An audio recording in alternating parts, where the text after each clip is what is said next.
There is a rare kind of strength that does not shout, does not dominate, and does not parade itself. Yet, when it enters a room, people feel it, not because it seeks attention, but because it has become what attention naturally gravitates toward. It is the strength of a mind that has seen darkness without collapsing into it, that has walked through confusion, and not begged for certainty, that has questioned itself so deeply it no longer fears the judgment of others.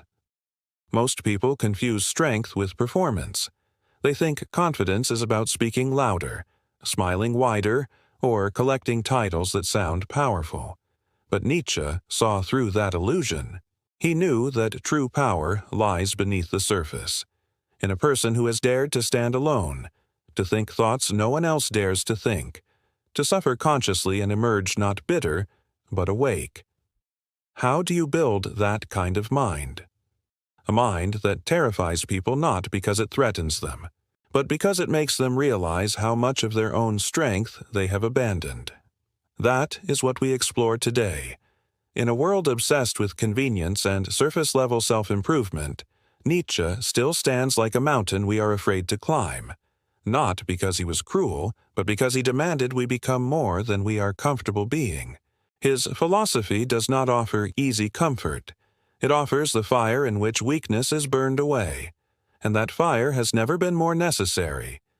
We live in an era where minds are trained for consumption, not contemplation. Social approval is our currency.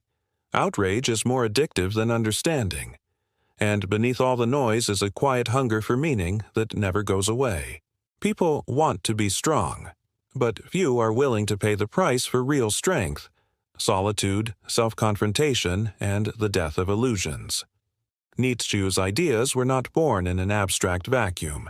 They were forged in personal suffering, in illness, in social rejection, in existential loneliness, and still he wrote not to destroy, but to awaken. This is not just a script about philosophy. It is a guide to remembering who you were before the world told you who to be.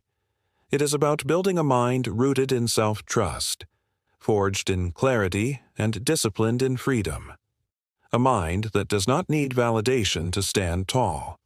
A mind that frightens others, not because it is dangerous, but because it is free.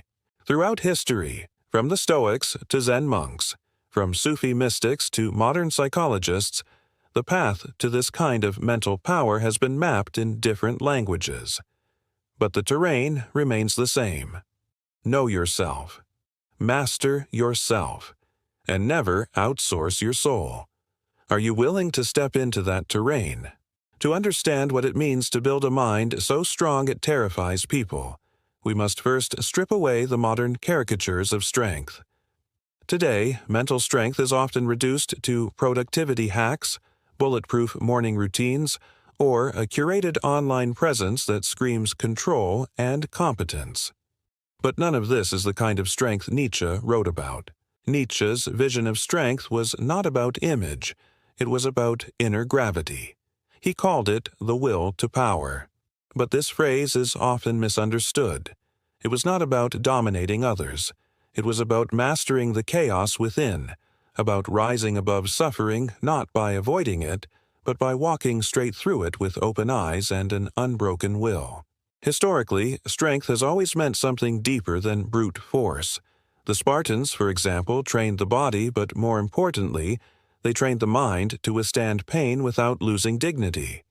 In the East, the samurai followed Bushido, a code of honor where discipline and mental clarity were prized above survival. Sufi mystics spoke of the nafs, the egoic self, as something to be tamed, not indulged, and Stoics like Epictetus and Marcus Aurelius taught that true power comes from controlling how we respond to what we cannot control. And then came Nietzsche, who shattered both the religious and rationalist certainties of his time. His world was one of growing skepticism, industrial noise, and moral collapse. The god of comfort was dying, he said, not out of malice, but because people no longer believed in him. And what would replace him? That was the terrifying question Nietzsche posed. In place of blind obedience, he proposed the Übermensch, often mistranslated as Superman, but closer in meaning to the overcoming man. This figure was not a conqueror of others, but a conqueror of self, someone who, in the absence of imposed meaning, creates their own. Someone whose inner life is so rich and self-sustaining that they no longer need permission to exist. But this strength was not gifted. It had to be earned. The Greeks understood this too. The word arete described a kind of excellence that was moral, physical, and intellectual. Achilles had it, but so did Odysseus, in very different forms. Even in myth, the strongest were not those without weakness, but those who faced their weaknesses with brutal honesty and made something higher from them. Nietzsche echoed this when he wrote, "One must still have chaos in oneself to give birth to a dancing star. That chaos, the doubt, the rage, the grief, the confusion, is not an enemy. It is raw material, but without discipline, it becomes self-destruction. Without vision, it becomes distraction, and without courage, it becomes paralysis." Throughout history, strong minds have always unsettled the comfortable. Socrates was sentenced to death for corrupting the youth, because he dared to ask questions that exposed the ignorance of those in power. Jesus was crucified for challenging not just political systems, but the inner conscience of those who preferred law over love. Gandhi was imprisoned for resisting empire with truth. And Nietzsche himself. He died in obscurity, misunderstood, broken by illness, but having planted seeds that would change philosophy forever. Each of these figures, in their own way, embodied a terrifying strength. Not because they were violent, not because they were loud, but because they were free. Free from the need to conform, free from the approval of the crowd, free from the fear of death, because they had already faced something more terrifying, the confrontation with self.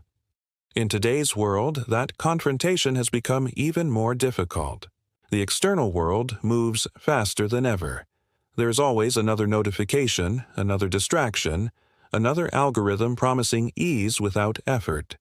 But the inner world, it is starving. Attention is fractured. Introspection is rare. Silence is feared. And yet, the path to building a terrifyingly strong mind has not changed much. The rituals might look different, but the essence remains. Solitude, reflection, moral courage, emotional resilience, and a relentless search for truth, no matter how uncomfortable that truth may be. In ancient Hindu philosophy, there was a concept called tapasya, a kind of spiritual heat generated through disciplined suffering, meant to purify the soul. Nietzsche, in his own way, was speaking of the same thing. The mind becomes strong not through comfort, but through conscious discomfort. Not through indulgence, but through inner confrontation. Not by escaping suffering, but by giving it meaning. Even the word philosophy means love of wisdom. But wisdom does not come cheap.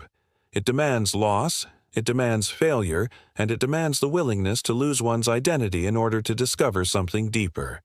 So, when we talk about building a terrifyingly strong mind, we are not talking about perfection. We are not talking about control over others. We are talking about the strength to remain rooted when everything familiar collapses. The strength to create values when handed none. The strength to look into the abyss and build a home there. This is what terrifies people. Not your aggression, not your achievements, but your sovereignty. Your ability to hold yourself. To not flinch when they disapprove. To not chase when they withdraw. To not need their belief to believe in yourself. It has terrified people across centuries. It terrified tyrants when Socrates spoke in riddles. It terrified bureaucrats when Nietzsche wrote in thunder. It terrifies modern systems that rely on your obedience, your distraction, your emptiness. Because a strong mind cannot be controlled. It can only be respected, or feared. And if Nietzsche had one final gift for us, it was this. He gave us permission to become dangerous, not to others, but to our own illusions. He gave us the map, but the path must still be walked alone. And that is where we turn next, into the mind itself, into the psychological architecture of strength, and how it can be built not through theory, but through lived experience, conscious choice, and the long, slow courage of becoming. To build a mind that terrifies people, not through threat, but through its calm, sovereign presence, we must first understand the architecture of that mind. It is not built overnight, nor is it a matter of IQ or education. It is something forged, over time, under pressure, and in the heat of deep psychological work. Nietzsche's philosophy opens the door, but psychology builds the structure. He gave us the vision of the Übermensch, a human being who transcends internalized morality and creates value from within. But psychology explains how such a transformation is made possible. At the core of this transformation lies a confrontation with the self. Carl Jung, who was deeply influenced by Nietzsche, believed that the shadow, the part of ourselves we reject, deny, or hide, is the very thing we must face if we are to become whole. And the terrifying mind is not one that hides its darkness. It is one that integrates it. Jung wrote that, "Until you make the unconscious conscious, it will direct your life and you will call it fate." In other words, the mind becomes powerful not when it avoids inner conflict, but when it exposes it to light and understands it. A person who understands their inner fears, anger, envy, and desire becomes dangerous, not to others but to the systems of control that depend on our blindness. From a modern psychological lens, this is the foundation of self-awareness. Self-aware individuals regulate emotions more effectively. They are less reactive, more strategic. They choose response over reaction. Their confidence comes not from pretending to be invincible, but from knowing exactly where they are vulnerable and no longer being ashamed of it. Let us go deeper. In developmental psychology, the concept of differentiation of self, introduced by Murray Bowen, helps explain this inner sovereignty. A highly differentiated person is not fused with others emotionally. They can think independently even when others disagree. They can hold on to themselves in intense relationships without collapsing into people-pleasing or avoidance. In a world driven by social approval, this is rare, and when people encounter someone who no longer needs their approval to exist, they become unsettled. That unsettling feeling is the result of psychological asymmetry. The strong mind acts as a mirror, reflecting back to others the parts of themselves they have neglected. And not everyone is ready for that. There is also the matter of ego development. According to psychologist Jane Lovinger, ego strength develops across stages, from conformity to self-protection, to autonomy, and finally to integrated wisdom. Most people remain trapped in the early stages, driven by social norms or defensive pride. But the terrifying mind moves beyond. It reaches a place where the individual is no longer fragmented by external pressure, but whole in their internal orientation. This is the psychology of sovereignty. But sovereignty is not the same as isolation. The strong mind does not reject connection. It simply refuses dependency. It chooses intentional relationships, not validation-based alliances. This is the mind that says no when others expect yes. That walks away when most would stay. That speaks when silence is the easy path. And that remains silent when words would only serve ego. Nietzsche anticipated this need for internal clarity. He warned of the herd mentality, a psychological tendency to adopt the values and beliefs of the crowd without question. Today, this has become even more dangerous. Social media algorithms reinforce conformity. Outrage becomes currency, and any attempt at independent thought is met with suspicion or mockery. In this climate, to think independently is an act of rebellion. To question the dominant narratives, whether cultural, political, or personal, is to risk exclusion. And yet, this is exactly what a strong mind must do. Let us bring in Viktor Frankl, who survived the Holocaust and went on to write Man's Search for Meaning. He observed that those who survived were not necessarily the strongest physically, but those who had found meaning in their suffering. Meaning gives the mind structure. Without it, the psyche collapses. With it, it becomes unbreakable. This is where we see the link between Nietzsche, S, will to power, and Frankl, S, will to meaning. Both understood that the human mind needs purpose, not as luxury, but as survival, and not as something handed down from above, but as something created from within. We also find powerful insights in modern trauma theory. According to Bessel van der Kolk, trauma is not just an event. It is the story the body continues to tell itself about what is unsafe. A mind that has not processed trauma remains trapped in hypervigilance or shutdown. But a mind that integrates trauma becomes deeply grounded. It becomes terrifying because it no longer flinches. It has seen the worst and remained standing. This groundedness is not cold, it is not numb, it is presence. A terrifying mind is a mind that can feel fully and still remain anchored, that can rage without destroying, that can grieve without collapsing, that can love without losing itself. And what terrifies others most is that such a mind cannot be manipulated. You cannot guilt it, you cannot shame it, you cannot scare it into submission, because it has already faced its own demons and made peace with them. Its authority comes from within, not from external permission. This is the essence of Nietzsche. A call. Do not become better than others. Become greater than your former self. He was not interested in superiority, but in evolution.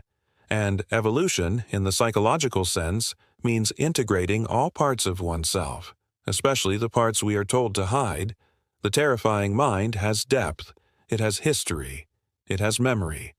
But it is not stuck in any of them. It has turned pain into perception, wounds into wisdom, and loneliness into liberation. In ancient stories, the hero does not return home unchanged. He goes into the underworld, faces what others will not, and comes back with something sacred. The terrifying mind is the modern version of that myth. It has been to the underworld of thought, emotion, identity, and emerged not with answers, but with clarity. To build such a mind, we must walk away from cheap validation and easy certainty. We must step into the storm of self-questioning. We must sit in silence until we no longer fear it. And we must become the kind of person who can carry their own meaning, even when the world refuses to offer it. That is strength. And that is what we explore next. What happens when we do not do this work? When we avoid the shadow, suppress the questions, and silence the voice that asks us to become more. Because the cost of not building a strong mind is not just personal, it is cultural, it is spiritual, and it is urgent. What happens when a person does not build a strong mind? The consequences are not always dramatic at first. Sometimes they look like politeness, like agreeableness, like someone who nods along, who does not want to be a problem, who adapts so well they forget they ever had a shape of their own.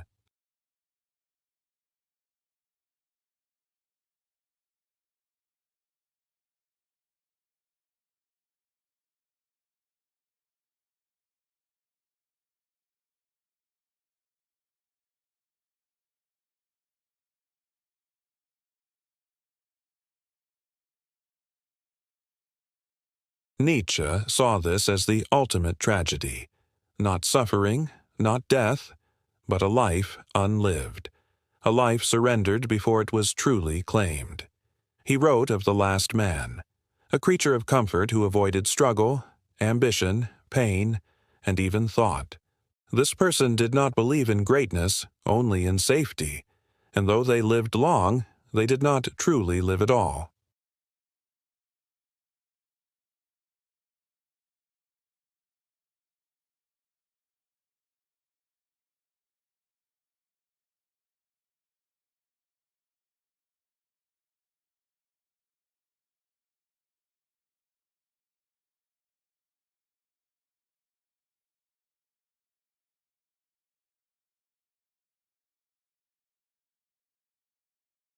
They are constantly seeking outside themselves what can only be built within: stability, clarity, meaning.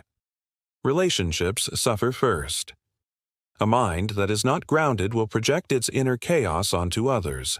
It will idealize, then resent. It will blame instead of examine. It will fear being seen, yet ache for connection. Because the stronger the facade, the lonelier the core. We see this in attachment trauma, where unhealed wounds turn intimacy into a battlefield. The terrifying mind, by contrast, does not make others responsible for its stability. It invites connection, but does not demand caretaking. It owns its projections. It repairs instead of reacts. In the workplace, a weak mind may chase status, but it fears leadership. Because leadership requires vision, and vision requires the courage to stand alone. Without inner strength, people become mouthpieces for policies they do not believe in. They gossip instead of speak directly. They comply instead of contribute. And slowly, the soul dies in the name of professionalism. In creative life, the consequences are just as dire. A person who has not claimed their mind cannot create something truly original. They recycle. They imitate. They fear the judgment that comes with authenticity, and their work becomes safe, sterile, forgettable. The worst part: much of society rewards this.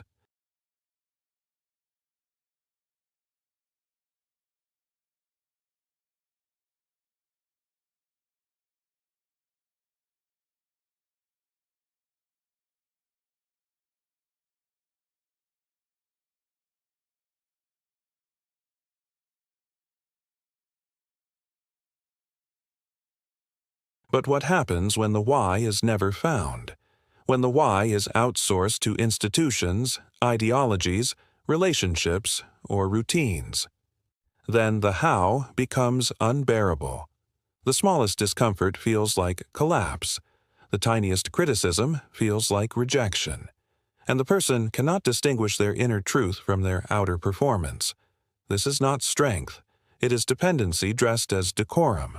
Across history, we see what happens when minds are not allowed to grow strong. In totalitarian regimes, the greatest threat was always the independent thinker, the poet, the philosopher, the child who asked, "Why?" too many times. Control depends on mental weakness, on the belief that someone else must tell you who you are, what is good, what is real.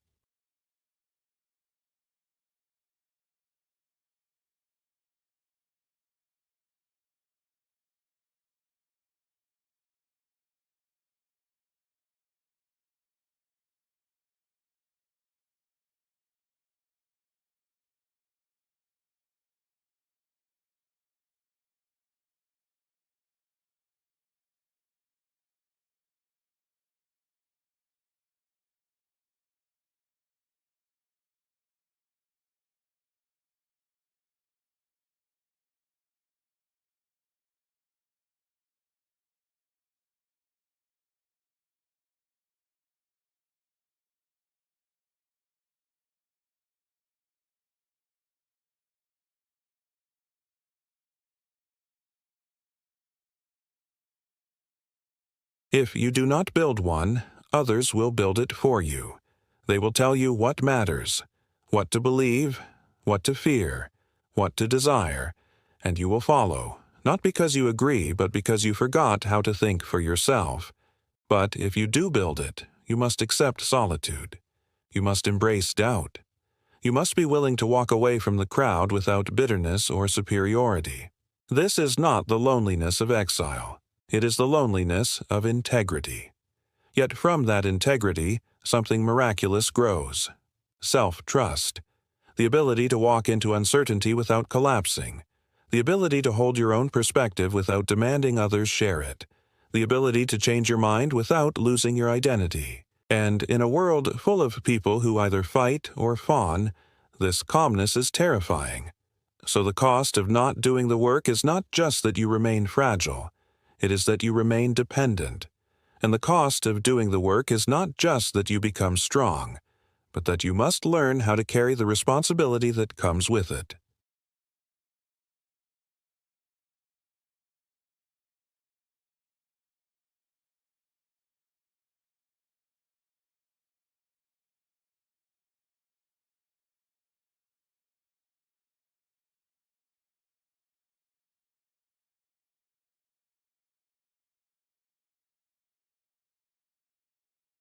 There is a paradox at the core of every strong mind. It is not free from suffering. It is forged by it. Nietzsche understood this. He did not romanticize pain, but he recognized its purpose. His famous line, "What does not kill me makes me stronger," is often misunderstood as mere toughness. But it was never about brute resilience. It was about transformation. Alchemy of the soul, the ability to take chaos and give it form, meaning, power. To build a mind that terrifies, you must learn to work with your pain, not just survive it. This is the deeper current beneath the surface-level talk of mindset and habits. This is where growth stops being aesthetic and becomes existential. The first step is to stop moralizing your emotions. Modern culture has conditioned us to label emotions as good or bad. Happiness is good. Anger is bad. Gratitude is good. Shame is bad. But the psyche does not care about these labels. It speaks in energy, in signals. When you suppress or shame a part of yourself, it does not disappear. It metastasizes. It leaks out in projection, sarcasm, addiction, or apathy. To become whole, you must become intimate with your entire emotional spectrum. Carl Jung called this shadow integration. The parts of yourself you reject, your rage, your need for validation, your resentment, are not weaknesses. They are data, signals. The key is not to indulge them blindly, but to understand them deeply. Ask, what is this emotion trying to protect? Anger often masks betrayal. Envy often masks a disowned desire. Shame often signals where you abandoned your own boundaries to be accepted. Each painful emotion contains a blueprint, a map back to your authenticity.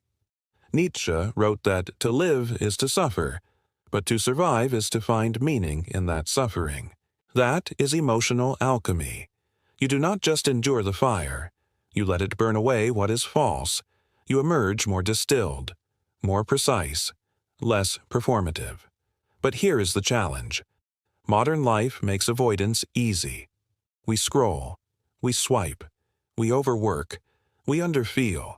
We build identities around coping mechanisms and call it personality. And in doing so, we lose access to the very emotions that would set us free. So what do? We create space. We listen. We translate pain into power. Here are 3 practices rooted in both depth psychology and ancient wisdom that help transform suffering into strength. 1. The wound meditation. Once a week, sit quietly and bring to mind a recent experience that triggered emotional pain. Not to relive it, but to reframe it.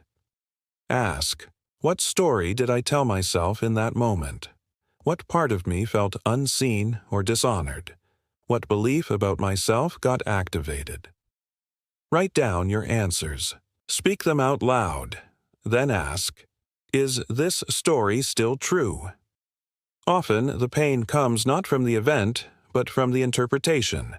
The mind of strength does not suppress emotion. It questions the beliefs behind them. This practice builds what Jung called inner objectivity, the ability to witness your own suffering without drowning in it.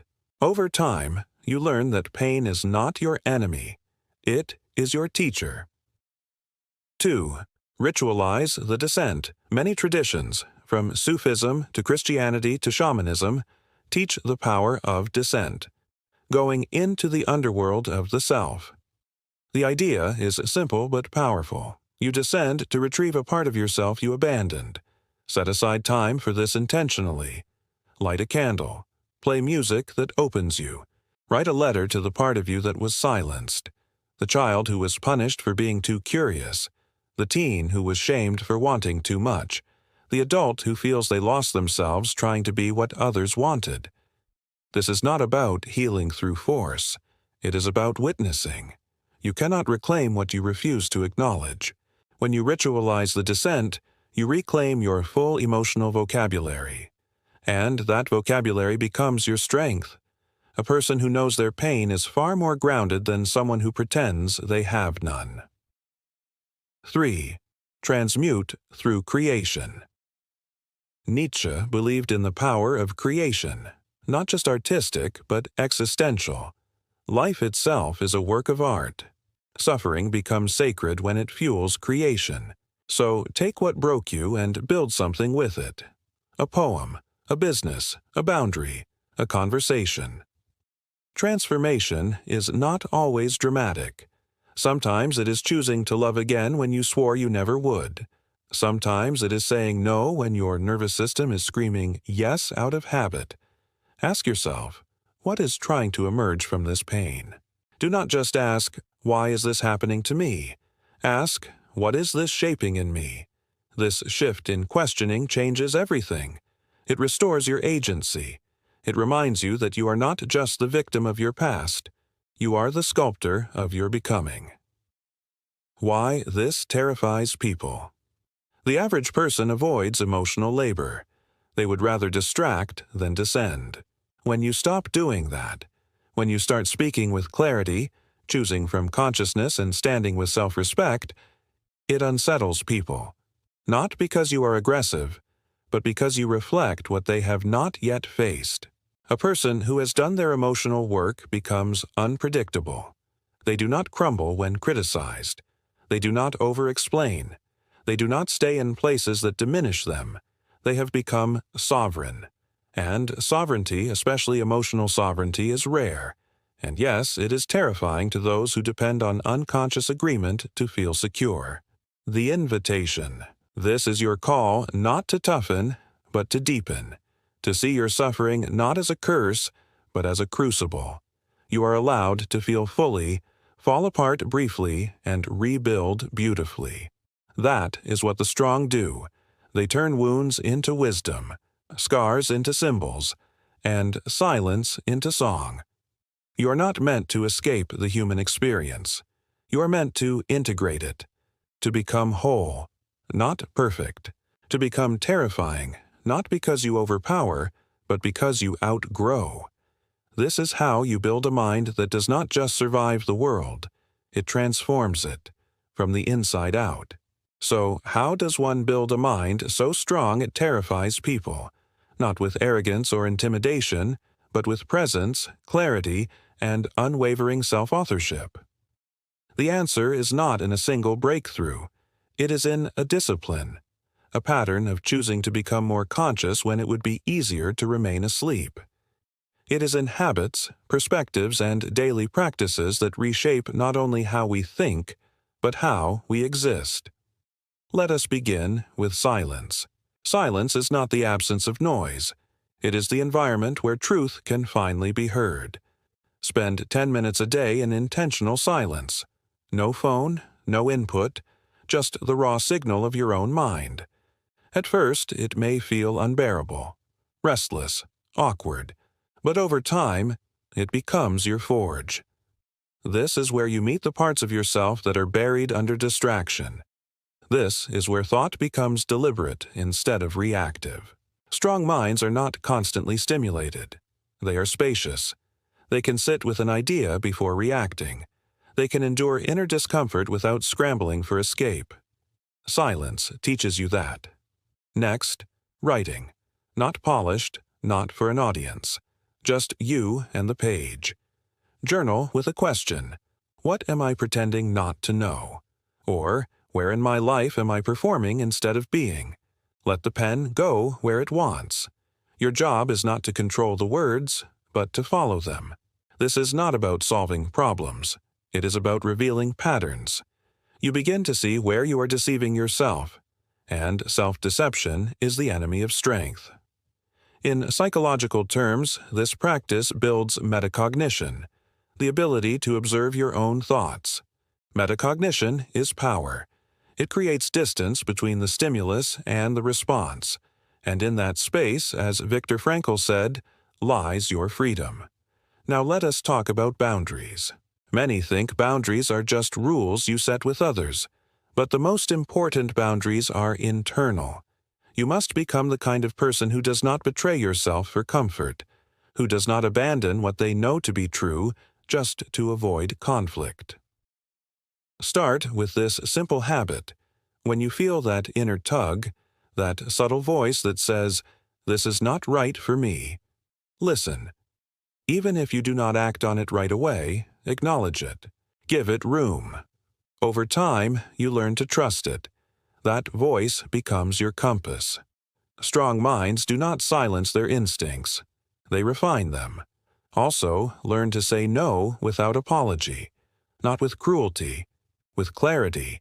Every time you say yes to something misaligned, you say no to something essential.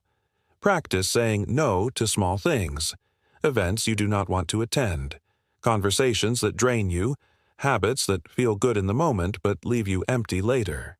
Each no becomes a vote for the person you are becoming. And now, truth-telling.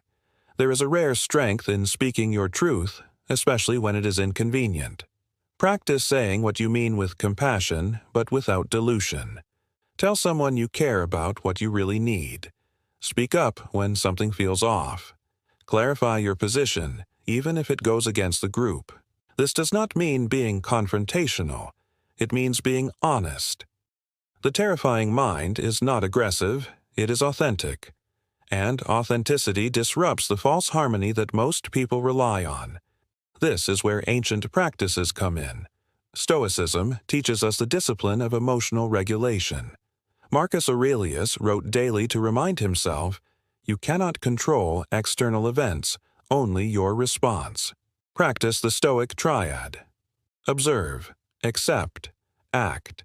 When something provokes you, pause. Observe the emotion. Accept that it exists. Then act in alignment with your values, not your impulses. Meditation is the modern expression of this principle. You do not sit to clear your mind. You sit to strengthen it. Mindfulness builds the muscle of attention, and attention is power. The stronger your attention, the less likely you are to be hijacked by other people's urgency, opinions, or energy. From the Sufi tradition, we learn another practice, muraqabah, vigilant awareness of the self. This is not passive observation, it is active reflection. The Sufi watches his ego like a fire watches dry grass, not with judgment, but with precision. When envy arises, he names it. When pride arises, he bows to it, not in worship, but in awareness. Over time, this creates a mind that does not hide from itself. You can adopt this through simple questions during the day. What is my ego trying to protect right now? What truth am I avoiding by staying comfortable? This subtle self-inquiry loosens the grip of illusion. Then there is shadow work. As Jung taught, we all have parts of ourselves we disown: anger, ambition, lust, fear, grief. The more we suppress these, the more they control us. The terrifying mind is not pure, it is integrated. Begin by naming your shadow. Write, what traits in others do I judge the most?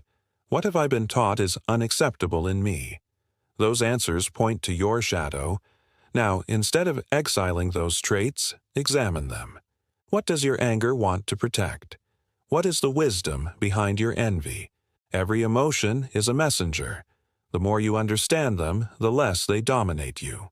Another practice, vision. Nietzsche's Übermensch was not just a concept. It was a call to future self-creation. You need a vision of who you are becoming, not a perfect version, but an intentional one. Write a manifesto, not for public sharing, for you. Define your values, your priorities, your non-negotiables. Name the person you are becoming in detail. Speak it aloud in the morning. Let your identity be chosen, not inherited. Vision is not fantasy. It is scaffolding. When your mind knows what you serve, it becomes hard to distract or manipulate. Finally, choose your environment. You cannot build a sovereign mind in a toxic space. Audit your inputs. What do you consume online? What conversations fill your day? Who do you let shape your beliefs? Create digital and emotional boundaries. Replace noise with nourishment. Read deeply. Surround yourself with people who value truth over comfort. Be in spaces that challenge you, not flatter you. And if you are alone, good. Solitude is the birthplace of strength. Learn to love your own company. Cook for yourself. Speak kindly to yourself. Celebrate small integrity wins. The terrifying mind is not formed in crowds. It is formed in quiet commitment. Each of these practices is simple. None are easy. But that is the point. The mind becomes terrifying not because it was born different, but because it was trained differently. Because it was exposed to discomfort and did not run. Because it was honest with itself, even when it hurt. Because it chose depth over speed, clarity over popularity, discipline over indulgence. You can begin today, not with a grand gesture, with a decision, to stop waiting for the world to give you permission to become yourself. Let the world adjust to you, not the other way around. In our final section, we return to the timeless, how this personal journey echoes something far older than modern psychology, how the path to becoming a strong mind is also the path back to humanity, as oldest spiritual and philosophical wisdom. You have walked through history, psychology, and the silent corners of the self. You have seen how the strongest minds are not made through aggression or intellect alone, but through integration, through the willingness to face what most people run from, their own depths. In the end, building a mind so strong it terrifies people is not about becoming superior. It is about becoming sovereign, independent, rooted. It is about becoming someone who cannot be easily swayed by external trends, emotional storms, or social approval. Someone who knows where they stand and why. Nietzsche never wanted blind followers. He wanted individuals who would dare to think for themselves, who would risk the discomfort of becoming original. His Übermensch was never a tyrant. It was someone who had transcended the herd mentality, someone who created meaning from the inside out. And that is what terrifies people. Not because you become dangerous, but because you become unpredictable. You no longer fit neatly into expectations. You do not agree just to keep the peace. You do not collapse into guilt for having boundaries. You do not explain yourself endlessly. You are simply you, and that is more disruptive than 1,000 clever arguments. But here's the truth. Not everyone will celebrate your growth. Some will call it arrogance. Others will feel threatened by your clarity. This is part of the path. The stronger your mind, the more it reflects what others are avoiding in themselves. Your strength becomes a mirror. And mirrors are rarely welcomed in rooms built on illusion. So do not shrink. Do not water down your truth to make others comfortable. Be kind, but be fierce in your integrity. Be gentle, but ruthless in your self-honesty. This world does not need more agreeable people. It needs more conscious ones. And do not wait for permission. You do not need a title, a degree, or a flawless track record to begin. What you need is courage, the kind that whispers, even on your worst days, keep going, keep becoming. You are not done yet. Look back for a moment. From the ancient Stoics to the mystics, from Jung to Nietzsche, the pattern is clear. Those who develop inner strength do not do so by accident.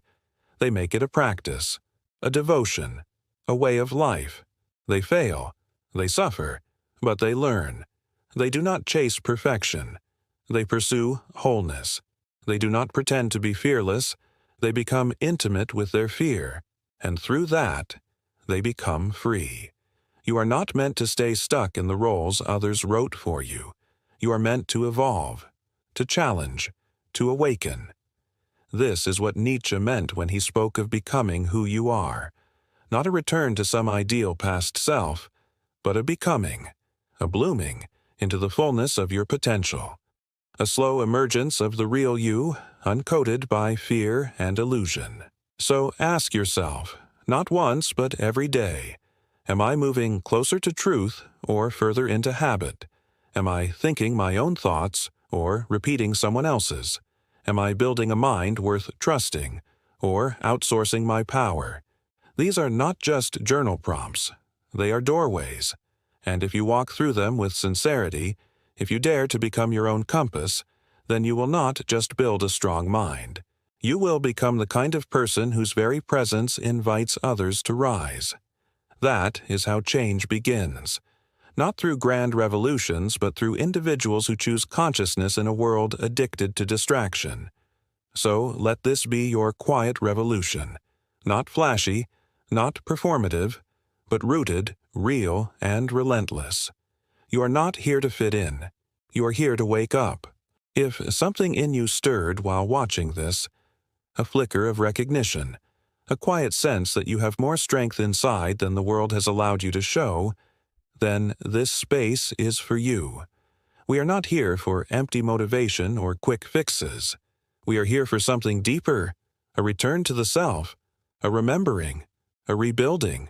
On this channel, we explore the ancient and the modern, the psychological and the philosophical, not as academic theories, but as tools for your real life, for your relationships, your identity, your sense of purpose.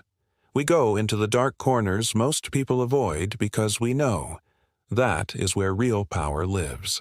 In the shadows, in the silence, in the decision to grow when it would be easier to numb out.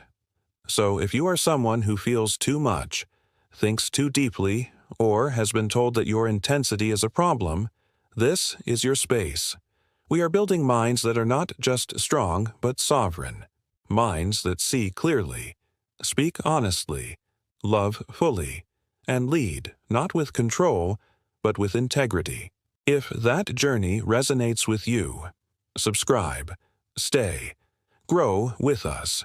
Because the world needs more people who have done the inner work, who are not afraid to stand alone, who can hold space for others without losing themselves, who live not from fear or performance, but from deep alignment.